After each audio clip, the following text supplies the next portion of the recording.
Yeah, I think my favorite part is how we interpret infrastructure into using the like materials. Like Lego is interesting because like when you think of like I don't know, when personally when I think of infrastructure I think of more of like like very mechanic kind of material, like a factory and stuff like that. But then when we were working, we discussed and we come up with these like like toys, Legos, and then we kind of interpret that idea using this like very playful kind of material, and we are able to communicate that idea through these like toys. I think that's the most intriguing. I think the most enjoyable thing was the research that we did together. Like I felt like it was easy to come up with just like different ideas, and each of us had different I guess interpretations of these ideas, and that kind of allowed us to do a lot of interesting research that we didn't necessarily use, but I thought it was kind of when I present my project or my work, kind of someone among the audience kind of have a nod, kind of that gesture means or will smile means kind of they kind of engage with my project, and also kind of they understand my idea kind of or my design proposal. So that moment kind of very delight when I saw kind of reaction from the audience.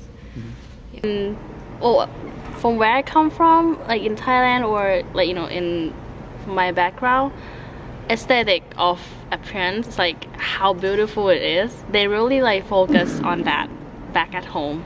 So they really look at, oh my god, this work is like beautiful, so I guess they kind of value it like higher. But then here it's more like the idea behind the piece itself. So basically when you look at the piece, it can be just like a white box, but then it's really how do I say it? It's like the idea is more important than the appearance. I think that's what I kind of learned, and I think that is very useful for like my future work. I don't know, I think we had good conversation, which was good, but this kind of leads on to why I think it was hard. Yeah. Because I thought it was hard because even though we all had really good ideas and we were all like, a lot of times I felt like we would go off on tangents and it would be hard to kind of go in one direction. But I think that's how it is in any group project. It's like, especially if it's like, because it wasn't like there was like a leader, it was a very egalitarian group, So I feel like that makes it kind of difficult for each to go in like, I think the challenge part was when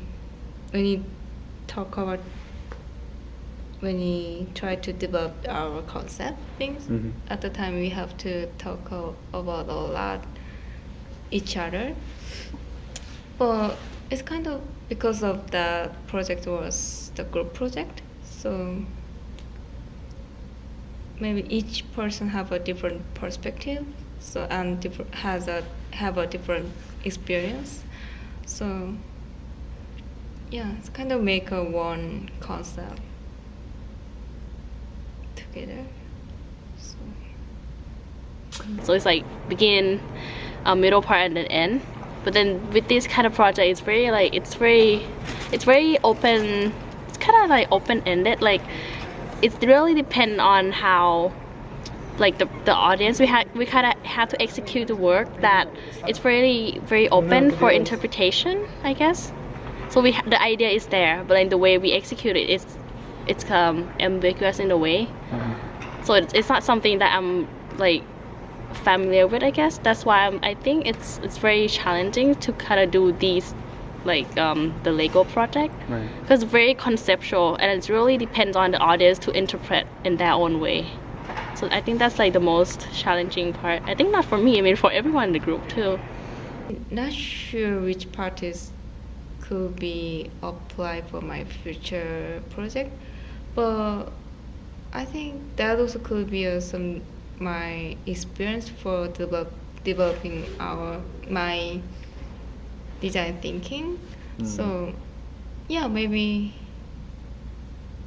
I don't know yet, but it could be somewhere or whenever it could be applied, that Mm. processing of thinking.